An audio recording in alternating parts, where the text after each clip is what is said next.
There is always a singular moment in our human experience, a very small, seemingly insignificant window of fragile time, where simply choosing silence would have changed everything completely.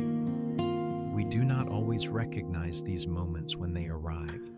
They do not announce themselves with loud sirens or alarms. They do not come with flashing warning signs in the dark. They disguise themselves as ordinary, mundane decisions in our day. A turn down a different street on the way home, a hesitation before unlocking a heavy wooden front door, or a glowing rectangle on a wooden nightstand at midnight.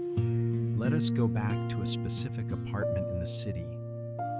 It was exactly 11:57 p.m. on a Tuesday night. The apartment was cloaked in a heavy, comforting kind of quiet.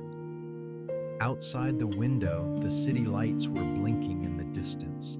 The muffled sounds of traffic felt like a different world entirely. Inside, she was finally beginning to feel a sense of peace.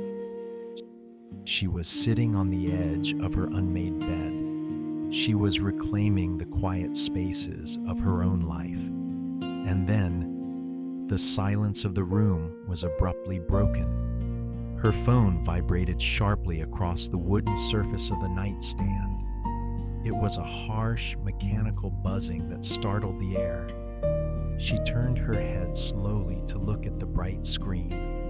The blue light cast a cold shadow across the dark room. And there, glowing in stark white letters, was his name. It was a name she had hoped not to see again. It was a name that carried a heavy, exhausting history.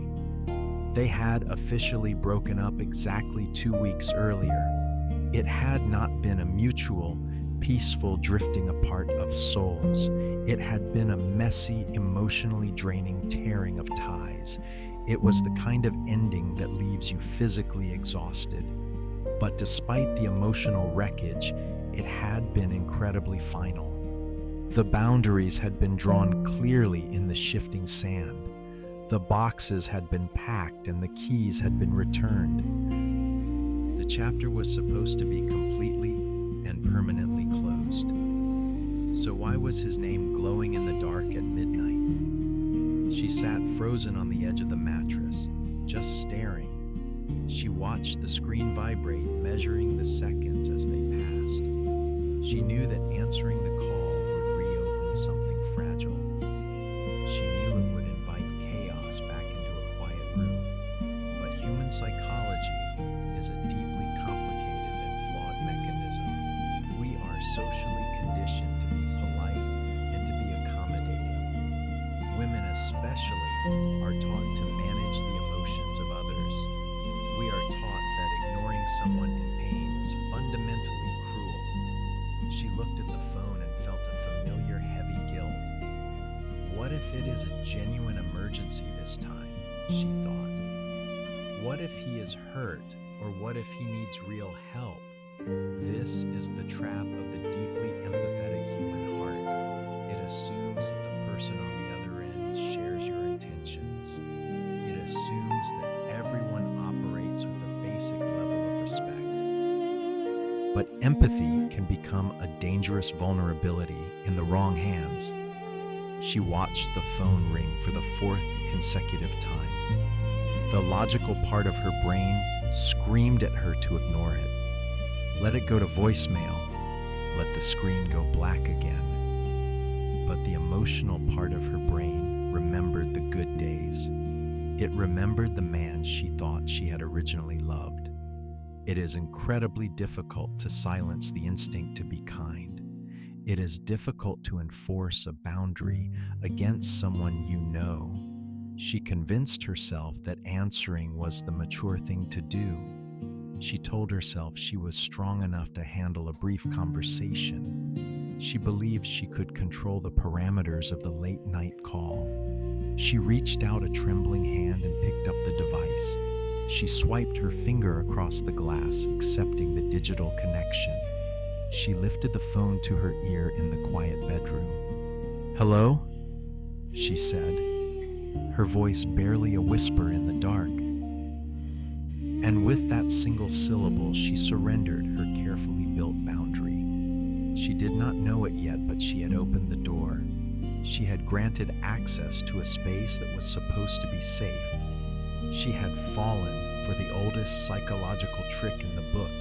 When he spoke, the sound of his voice surprised her instantly. She had expected anger or perhaps the familiar tone of resentment. She had braced herself for a loud, late-night emotional argument, but instead, at first, he sounded incredibly tired and defeated. His voice was soft, hesitant, and almost heartbreakingly fragile. "I am so sorry for calling you this late," he whispered. He paused, letting the heavy silence do the work for him. I just really need some closure," he finally said. Closure. It is one of the most dangerous words in modern romance. It is a concept that sounds healthy, mature, and necessary. It implies a peaceful wrapping up of emotional loose ends. It promises a clean break and a mutual understanding of the past. But in the hands of a manipulator, closure is a weapon. It is a Trojan horse designed to bypass your emotional defenses. It is a highly effective excuse to force continued interaction. When she heard the word closure, her tense shoulders physically relaxed. She exhaled a long breath she didn't realize she was holding. Maybe this would end peacefully after all, she thought to herself. Maybe he just needs to say goodbye to move on properly. She softened her tone, allowing her natural empathy to take the wheel. "What do you need to say?" she asked him very gently. She was offering him a safe space to speak his mind. She was giving him the grace that he had rarely given her. For the first few minutes, he played the role perfectly. He spoke about his sadness, his regrets, and his lonely nights. He played the victim of a heartbreak he could not understand. He drew her into the conversation, making her feel responsible for him. He used the soft tone of his voice as a master key. He was checking to see if her emotional locks were still working, and unfortunately, the soft approach had successfully bypassed her security. She listened patiently, offering quiet words of comfort in the dark. She thought she was helping him heal from the painful breakup. She did not realize she was simply feeding his need for attention. She did not realize that the script was about to flip entirely. Psychological escalation rarely happens in one massive, noticeable explosion. It happens in small, almost imperceptible shifts in the atmospheric pressure. 10 minutes into the phone call, the tone began to change. The fragile, tired voice slowly began to harden around the edges. The request for peaceful closure quickly became an aggressive accusation. "So who are you seeing now?" he asked, dropping the sad act. The question was sudden, sharp, and laced with undeniable jealousy. She blinked in the dark, caught off guard by the rapid change. "I am not seeing anyone," she replied, her voice tightening slightly. "Why did you replace me so incredibly fast then?" he demanded. He did not wait for her to answer the baseless question. "You owe me a real conversation about this," he stated firmly. The word "owe" hung heavily in the quiet air of her bedroom. It is a word that implies a debt that must be paid. It implies that he still held some authority over her life. The soft, fragile boy from 10 minutes ago had completely vanished. He was replaced by the controlling partner she had desperately left. The tone of his voice was now sharp, pressing, and intensely demanding. He began to interrogate her about her schedule and her whereabouts. He asked her why she hadn't responded to his earlier text messages. He was testing the newly established boundaries to see if they held.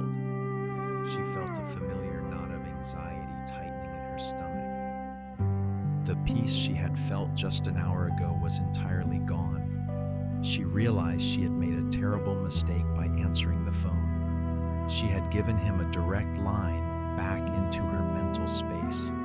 She tried to employ the de-escalation tactics she had learned before. She tried to keep her voice even, calm, and completely neutral.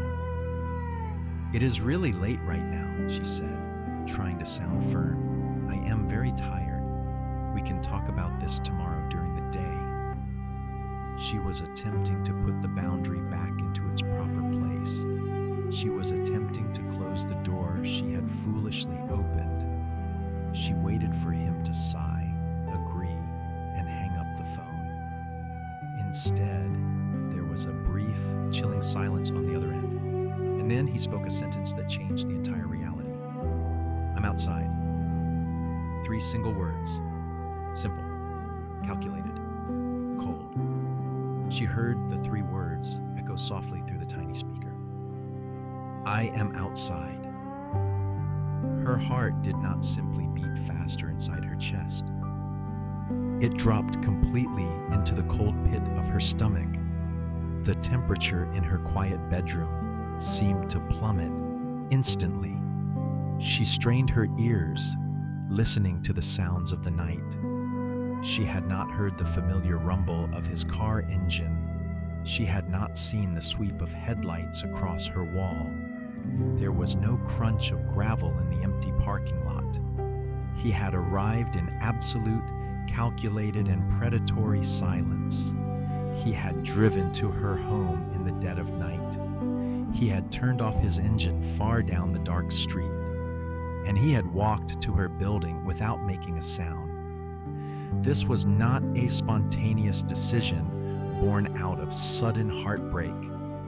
This was not a desperate lover acting purely on raw emotion. This was a planned, deliberate invasion of her physical space. He had waited for the world around them to go to sleep. He had waited until she was alone in the quiet dark, and then he had used his voice to spring the trap. He had used the concept of closure to disarm her completely. She stood up slowly from the edge of her unmade bed. Her bare feet made absolutely no sound on the hardwood floor. She felt as though she were moving underwater, heavy and slow. The apartment that felt safe an hour ago now felt compromised. She crept toward the window overlooking the quiet city street below. She pressed her body flat against the cold, painted plaster wall. She carefully parted the heavy blinds by a single tiny fraction. She peered out into the amber, hazy glow of the streetlights, and there he was, standing exactly where he said he would be. He was leaning casually against the brick wall of the building across. He was bathed in shadows, holding his brightly glowing smartphone. He didn't scream her name into the quiet winter air. He didn't throw loose stones at her second-story bedroom window.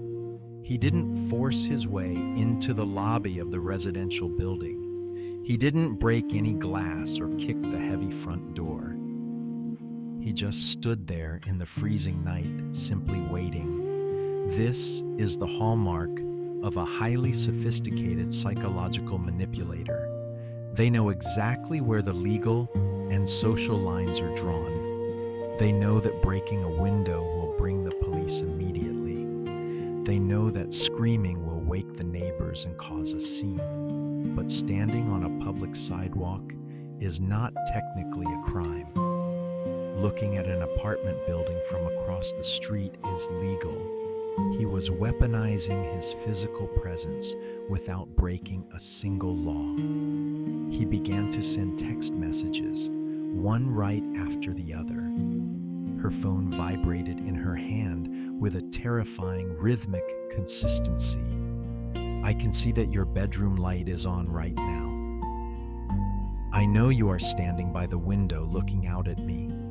Just come downstairs and talk to me for 5 short minutes. I am not going to leave until you come down here." He was utilizing the most dangerous weapon of psychological control. He was demonstrating that he had access to her physical reality. He was showing her that her locked door was merely an illusion. He was proving that no space she inhabited was truly off-limits. He didn't need to break into her apartment to violate her safety. He only needed to remind her that he could reach her anytime. He was turning her sanctuary into a self-imposed, isolated prison. And he was doing it all without raising his voice once. That specific night profoundly changed her understanding of human boundaries. It was not changed because of explicit, physical, or loud violence. It was changed entirely because of the quiet terror of proximity. She realized that access is the ultimate currency of interpersonal control. When you give an abuser a single inch of your attention, they will immediately translate that into a mile of physical invasion. She had answered the late-night phone call out of a sense of empathy. She had given him digital access with a single hesitant tap, and he had weaponized that tap to breach her physical sanctuary. He believed that if she was willing to hear his voice, she was fundamentally willing to accept his physical presence nearby. He was actively testing the perimeter of her newly built defenses. He wanted to see if the fortress walls were truly solid. He wanted to prove that her boundaries were still highly negotiable. If she went downstairs to talk to him even for a minute, he would know that his persistent tactics were completely successful. He would know that he still held the keys to her mind. She backed away from the window, letting the heavy blinds fall shut. She stepped backward into the comforting darkness of her bedroom. She did not reply to the endless, demanding stream of text messages. She did not answer when the phone began to ring loudly again. She turned the volume off, silencing the mechanical, buzzing demands. She sat on the floor of her bedroom, leaning against the bed. She waited in silence, clutching her knees tightly to her chest. She refused to give him the reaction he was desperately seeking. She refused to negotiate with a man holding her peace hostage. She let the silence become her only weapon of defense. The silent, psychological siege lasted for exactly 2 agonizing hours. For 2 hours, the phone lit up the dark room intermittently. For 2 hours, she sat on the floor, barely breathing heavily. Eventually, the glowing screen of his phone disappeared in the dark. Eventually, his shadow detached from the brick wall across the quiet street. He walked away into the night, leaving a heavy silence behind. He had given up for the night, but the message was delivered. The damage to her foundational sense of security was already done. When the morning sun finally broke through the gray winter clouds, it did not bring the usual feeling of a fresh, clean start. It brought a cold, hard, and undeniably sharp sense of clarity. The girl who had answered the phone out of pity was gone. She was replaced by a woman who understood the true, terrifying stakes. She understood that hoping for a peaceful ending was a dangerous fantasy. She understood that closure was a myth designed to trap her again. The morning sun illuminated the 4 walls of her quiet apartment. The space no longer felt like a safe, impenetrable, and private sanctuary. It felt like a location on a map that had been compromised. It felt like a fortress that had a structural, fatal flaw. She stood up and walked into the kitchen to make coffee. She picked up her phone and looked at the blocked notifications. She didn't feel sadness, and she didn't feel an overwhelming grief. She felt the sharp, necessary adrenaline of survival and self-preservation. She knew exactly what she had to do in the coming days. She could not rely on his understanding, his respect, or his empathy. She had to build a wall so high he couldn't see over it. The myth of the amicable breakup was officially and permanently dead. Now the real work of absolute disconnection had to begin immediately. The next morning began with a series of quiet, deliberate actions. She did not cry, and she did not call her friends to vent. The time for processing raw emotions had officially come to an end. This was the time for structural, unyielding, and necessary logistics. She picked up her phone and navigated to her service provider. With a few simple clicks, she changed her phone number permanently. She erased the digital pathway that he had utilized the night before. She severed the invisible line that tethered his phone to hers. Then, she called a local locksmith to come to her apartment building. She watched calmly as the heavy brass deadbolt was completely replaced. She held the shiny, unfamiliar new keys in the palm of her hand. The cool metal felt like a small, tangible piece of reclaimed safety. But she knew that physical locks were only the very first step. She had to change the predictable geography of her daily life. She changed her route to work, taking unfamiliar streets and trains. She changed the local coffee shop where she spent her weekend mornings. She stopped visiting the neighborhood parks where they used to walk. She was meticulously erasing her own footprints from the city streets. She was becoming a ghost to the man who tried to haunt her. She was reclaiming the absolute right to be entirely inaccessible. To the outside observer, her actions might have seemed incredibly dramatic. People often tell us that we are overreacting to a simple breakup. Society has a deeply ingrained habit of labeling women as paranoid.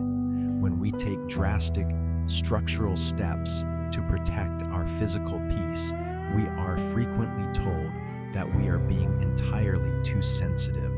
He just wanted to talk, someone might say with a dismissive wave. He was just heartbroken and looking for some final, peaceful closure. But she knew the undeniable truth about psychological escalation now. The most dangerous escalation is not the one that looks like a movie. It does not always involve shattered glass or loud, dramatic screaming. It is the one that feels almost indistinguishable from normal human behavior. It is a simple, persistent phone call in the middle of the night. It is a quiet, unexpected knock at your front door on a Sunday. It is a man standing in the shadows across the street who says, "I just need to talk to you for 5 short minutes." These actions are dangerous because they rely on our social conditioning. They rely on our innate human desire to be accommodating and polite. They disguise a violation of boundaries as a plea for emotional understanding. She realized that calling her actions paranoid was a form of gaslighting. Her fear the night before was not irrational. It was an evolutionary warning. Her decision to change her locks was not dramatic. It was deeply necessary. She stopped apologizing for the height of the walls she was building. In the weeks that followed, she had a lot of time to reflect. She analyzed the relationship through the lens of that single night. She had finally learned the fundamental difference between love and control. Love, even when it is ending, profoundly respects your established boundaries. Love understands the word no as a complete and final sentence. Love does not require you to sacrifice your peace for its comfort. Control, on the other hand, constantly views your boundaries as a challenge. Control tests the fences every day to see if there is a weak point.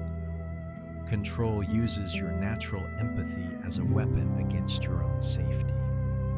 Control demands that you leave the door open just a fraction of an inch. She realized that she could never afford to be empathetic to him again. Empathy is a beautiful trait, but it must be guarded fiercely.